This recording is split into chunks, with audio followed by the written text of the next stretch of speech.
Being an identical twin is like living with a mirror that has its own agenda. For 28 years, I shared everything with my sister Madeline. Same face, same voice, same silver blonde hair that our grandmother always said marked us as true Blackwoods. But we couldn't have been more different on the inside. I'm Emma Blackwood, the twin who chose a quiet life running a small art gallery in Boston. Madeline became a high-powered investment banker in New York, collecting designer labels and wealthy boyfriends like trophies. Our parents were prouder of her, naturally. Who wouldn't prefer a daughter who made millions over one who spent her days hanging paintings? But our grandmother, Catherine, was different. She saw through the surface similarities, understood who we really were beneath our identical faces.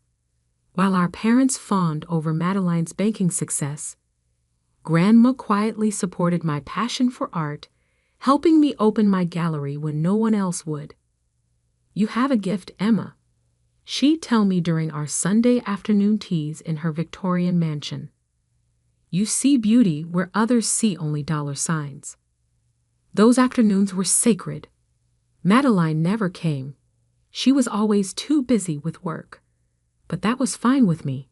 It meant I had Grandma Catherine all to myself. Then came the call that changed everything. I was in my gallery, hanging a new collection, when my phone buzzed. My mother's voice was tight with barely controlled grief. "Emma, it's Grandma Catherine. There was an accident." The world tilted sideways. I gripped the edge of my desk, knocking over a cup of coffee.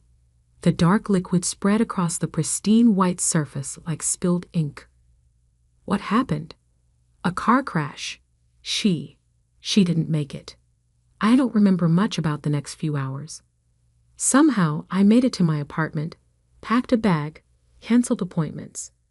My assistant Jennifer promised to handle everything at the gallery. The drive to my grandmother's estate in the Berkshires was a blur of tears and memories. Every mile marker reminded me of another Sunday tea, another quiet conversation, another moment when Grandma Catherine had been the only person who truly saw me. I arrived to find the sprawling Victorian mansion already full of relatives. Cousins I barely knew lounged in the parlor. Aunts whispered in corners. Uncles argued about property values. My parents stood in the foyer, greeting people with practiced sadness. But Madeline was nowhere to be seen. "She's flying in from Dubai," my mother explained, smoothing her already perfect hair. "Some important client meeting she couldn't reschedule." Of course. Even our grandmother's death wouldn't disrupt Madeline's precious career. The next few days passed in a haze of funeral arrangements and family politics. I retreated to my grandmother's library whenever I could, surrounding myself with her beloved books and the faint scent of her rose perfume that still lingered in the air. That's where I was when Madeline finally arrived, 3 days after the accident.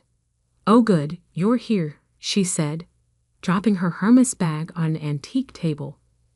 "Have they read the will yet?" No hello, no tears. Not even a pretense of grief. "She's barely cold," I said, my voice tight with anger. Madeline rolled her eyes. "Don't be dramatic, Emma. We all knew this was coming." Grandma was old. She was 68. Details. She waved her hand dismissively. "The point is, there's $40 million at stake. Plus the house, the art collection. We need to be practical." I stared at my twin, trying to find some trace of the sister I'd grown up with. We still had the same face, but looking at her was like seeing my features arranged into a stranger's expression. "The reading is tomorrow," I said finally. "Mr. Harrison, Grandma's lawyer, is handling everything." "Perfect." Madeline smiled, but it didn't reach her eyes. "Get some rest, sis. Tomorrow's going to be interesting." Something in her tone made me uneasy, but I pushed the feeling aside. I was too exhausted, too grief-stricken to analyze my sister's cryptic comments. That was my first mistake. The next morning, I woke early and went to the kitchen to make coffee. The house was quiet, most of the relatives still asleep in their various guest rooms. But as I passed the study, I heard voices. "Everything's arranged." Madeline's voice, low and urgent, just like you asked. A male voice I didn't recognize. "The papers are perfect. No one will question it." I froze, my hand on the doorknob.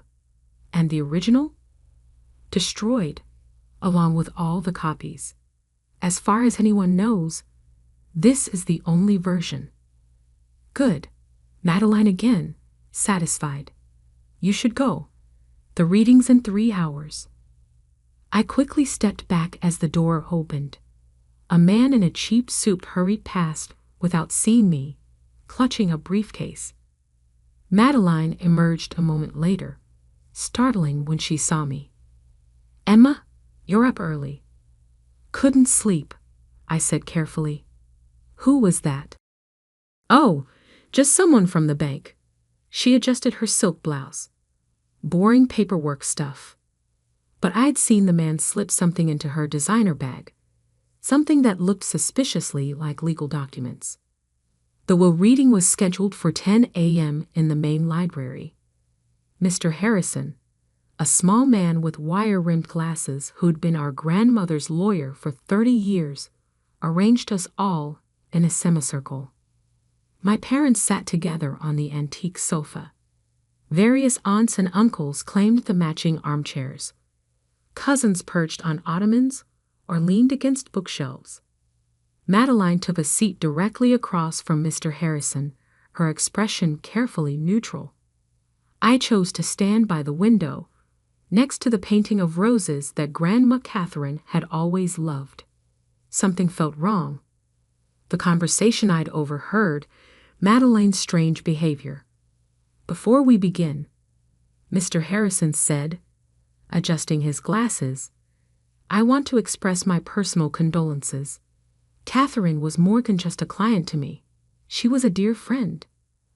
Madeline shifted impatiently. Yes, very sad. Shall we proceed?" Mr. Harrison blinked, taken aback by her tone. "Of course." "Well, the terms are quite straightforward. Catherine was very specific about her wishes." He opened his briefcase, but Madeline interrupted. "Actually," she said smoothly, "I have something you should see first." She pulled out a document, the same one I'd seen the mystery man give her earlier. "What's this?" Mr. Harrison frowned, taking the papers. "Grandma's real will," Madeline announced. "Dated just 2 weeks ago. She gave it to me for safekeeping." The room erupted in whispers. I felt my heart start to pound. "This can't be right," Mr. Harrison muttered, scanning the document. "I drew up Catherine's will myself. She never mentioned." "Obviously she changed her mind," Madeline said. "As you can see, everything's perfectly legal. All the signatures are verified." I moved closer, looking over Mr. Harrison's shoulder. The will looked authentic, same legal language, same formatting. But something was wrong. The signature. It looked like Grandma's. But then I saw it. The terms of the new will were simple. The entire estate, all $40 million, plus the house and every asset, was left to Madeline Blackwood. I felt the blood drain from my face. "This is a lie," I said, my voice shaking. "Grandma would never." "Do you have proof?" Madeline challenged, her eyes glinting. "Because I have a legally binding document right here." The room fell silent as everyone stared at us, identical faces locked in a battle of wills. "Mr. Harrison," I turned to the lawyer desperately. You know this isn't right. You knew Grandma better than anyone. I'm sorry, Emma, he said slowly. But if this will is authenticated, my hands are tied. Madeline's smile was triumphant. Well then, I believe that settles everything. As the sole heir, I'll need everyone to vacate the premises by tomorrow morning. You can't do this, I whispered.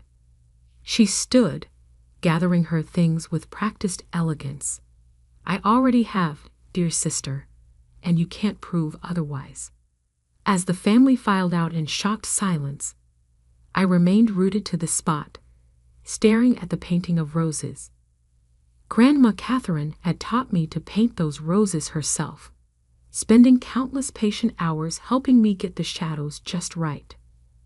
Now my twin sister had stolen everything, our grandmother's legacy, my inheritance, even my identity. Because that signature on the will, it wasn't Grandma's at all. It was mine. Being identical twins meant sharing DNA, fingerprints, and virtually indistinguishable signatures.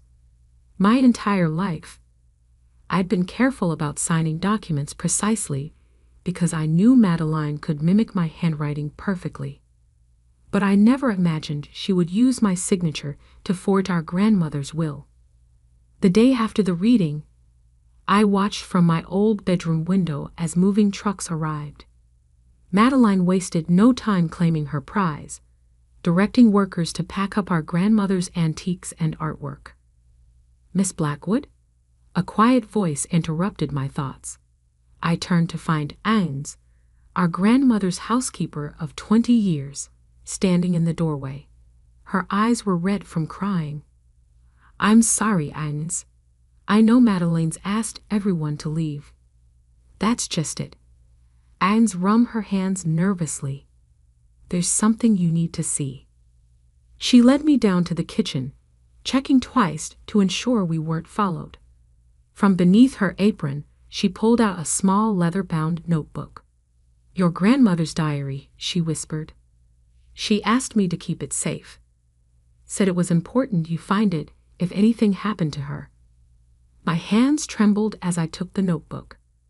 Why didn't you give this to Mr. Harrison? Because Ms. Madeline was watching him like a hawk. But that's not all. Agnes glanced around again before continuing. The accident. It wasn't random. My blood ran cold. What do you mean? The day before, your grandmother was upset. She discovered something about Ms. Madeline. Something to do with her banking work. She made some calls, said she needed to fix things. I opened the diary with shaking fingers. The last entry was dated the day before the crash. Called Marcus about M's activities at Sterling Bank. The numbers don't add up. Offshore accounts, missing client funds. She's been stealing millions. I can't stay silent. Emma deserves to know the truth about her sister. Tomorrow I'll. The entry ended there. Tomorrow never came. There's more, Agnes said. The morning of the accident, I overheard Ms. Madeline on the phone in the garden. She said something about taking care of it today and making it look accidental. The diary slipped from my fingers. Are you saying? I'm saying be careful, Miss Emma. Your sister, she's not who you think she is. A sharp voice cut through our conversation. Agnes, why aren't these boxes packed yet? Madeleine stood in the doorway, her eyes narrowing as she saw us together. Agnes quickly gathered some cleaning supplies and hurried out. Still here, Emma. Madeline's tone was honey-sweet poison. I thought I made it clear the house needs to be emptied. I met her gaze steadily. Did you kill her? The question hung in the air between us. Madeline's smile never wavered. What an awful thing to suggest, she said softly. Grief makes people say such terrible things. She knew about Sterling Bank. I pressed. About the missing money. Something flickered in Madeline's eyes. Surprise? Fear? But it was gone instantly. I don't know what you think you know, she said, but I suggest you leave. Now, before you say something you'll regret. Or what? You'll arrange another accident? She stepped closer, her face, my face, inches from mine. Prove it, she whispered. Prove any of it. You can't, can you? Just like you can't prove the will is forged. It's your word against mine, sister dear. And I have $40 million worth of lawyers on my side. She was right. I had no proof, just a diary entry, a housekeeper's statement, and horrible suspicions. But I had something else, the truth about who I was, who we both were. You forgot one thing, Madeline, I said quietly. Grandma didn't just teach me about art. She taught me about family history, about the Blackwood legacy. Boring stories about dead relatives, she scoffed. What's your point? My point is, I know things you don't. Things about this house, about Grandma's real fortune. Things she only shared during those Sunday teas you were too busy to attend. Uncertainty crept into her expression. You're bluffing? Am I? I smiled, channeling her own cold confidence. Guess you'll find out. I walked out of the kitchen, feeling her eyes boring into my back. At the front door, I paused. Oh, and Madeline? Don't touch the painting of roses in the library. Some art is worth more than money. It was a shot in the dark, but I saw fear flash across her face. She knew something about that painting, something she didn't want me to discover. In my car, I pulled out my phone and made 2 calls. The first was to an old friend from art school who now worked as an authenticator for major auction houses. Sarah, I need you to look into something. A painting of roses, circa 1940s, artist unknown. The second call was to a private investigator recommended by one of my gallery clients. I need everything you can find on Sterling Bank's offshore accounts. Focus on transactions authorized by Madeline Blackwood. Finally, I called Mr. Harrison. Meet me tomorrow, I said when he answered. There's something you need to know about Grandma's real will. Most people think revenge takes a long time, but sometimes justice strikes like lightning, fast, bright, and impossible to escape. It took exactly 3 days to destroy everything Madeline had stolen. I met Mr. Harrison at a small cafe far from the estate. His hands shook slightly as he read Grandma's diary. My God, he whispered. I knew something was wrong. But this, I need your help, I said. The painting in the library, did Grandma ever mention anything special about it? He looked up sharply. She did, actually. About a month ago, she had me update her will. Said something about important papers being where the roses never fade. My heart raced. The painting. I'd always wondered why Grandma insisted it never be moved, never be cleaned by anyone but her. Mr. Harrison, I need you to stall the estate transfer. Just for 24 hours. He nodded grimly. I'll file some paperwork. Technical errors that need reviewing. But Emma, be careful.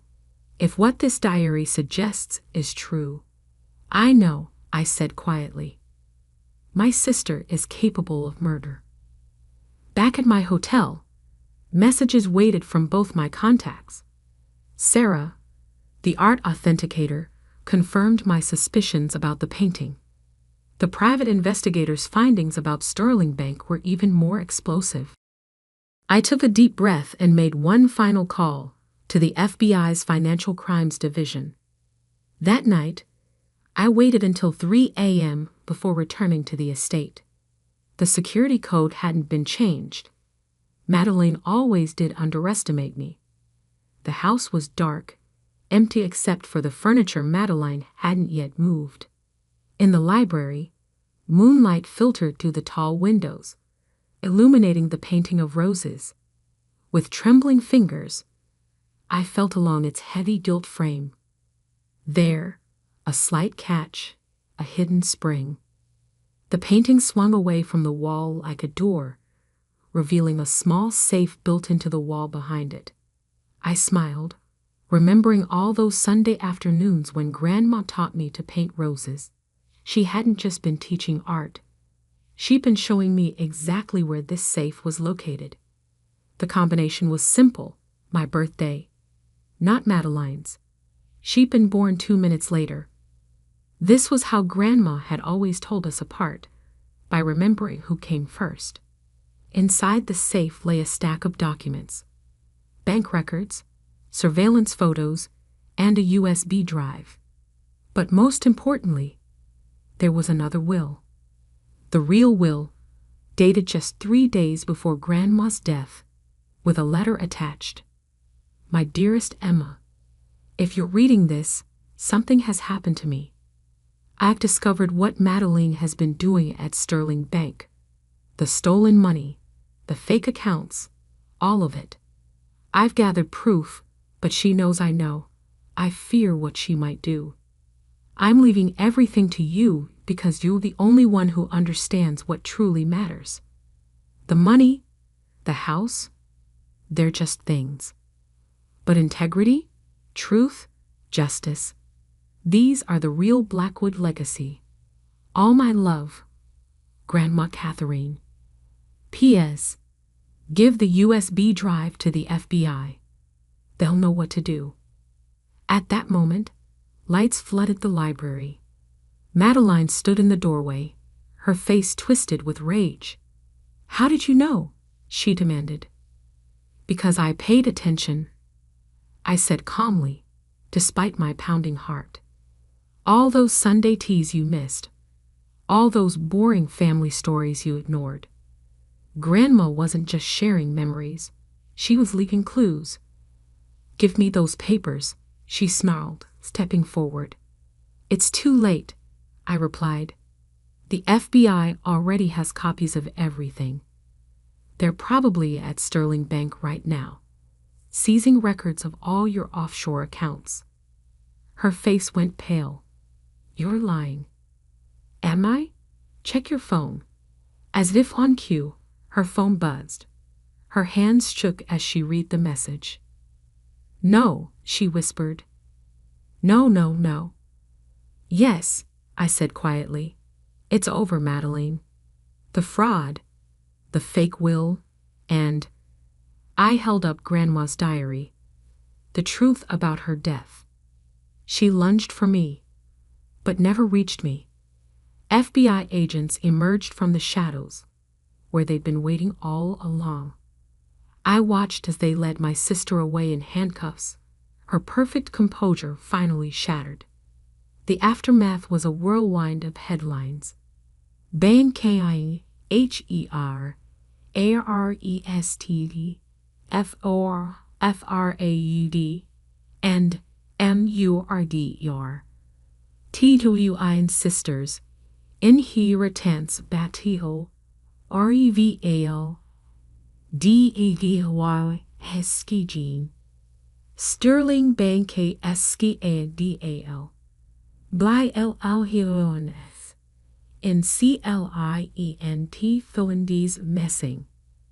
The truth came out quickly after that. Madeline had been stealing from clients for years, hiding the money in offshore accounts. When Grandma discovered her scheme, Madeline arranged the accident, not realizing Grandma had already documented everything. The forged will was just her final attempt to gain control of all evidence against her. She never imagined the real proof would be hidden behind a simple painting of roses. 1 year later, I stood in the library again, now restored to its former glory. Madeline was serving 20 years for fraud and murder. The stolen money had been returned to Sterling Bank's clients, and Grandma's real will had been executed exactly as she intended. I kept the house, turning part of it into an art gallery showcasing young artists. The painting of roses still hung in its place of honor, no longer hiding secrets, but serving as a reminder. Sometimes justice blooms in unexpected places. Agnes still worked as housekeeper, now more family than employee. Mr. Harrison helped manage the charitable foundation I'd established with half of my inheritance, supporting arts education for underprivileged children. Your grandmother would be proud, he told me one afternoon, watching local kids take art lessons in what used to be the formal dining room. I smiled, touching the locket I now wore, the one Grandma had always worn during our Sunday teas. Inside was a tiny painted rose, a reminder that beauty and truth go hand in hand. She knew, I said softly. She knew that someday the truth would come out. That's why she left all those clues, all those little breadcrumbs for me to follow. And Madeline, he asked, do you ever visit her? I shook my head. Some twins grow apart. Some were never truly connected to begin with. She chose her path, just as I chose mine. Later that evening, I sat in Grandma's library, my library now, and opened her diary to the last page. Below her final entry, I had added my own. Dear Grandma, justice has been served. The roses still bloom, the truth still shines, and your legacy lives on. Not in money or property, but in the lessons you taught me, that art can reveal truth, that patience defeats greed, and that real wealth isn't counted in dollars, but in integrity. Thank you for showing me the way. Love always, Emma.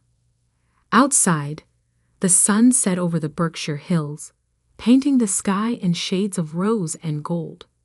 Sometimes karma doesn't just strike. It blooms, slowly and surely, like flowers in an eternal garden.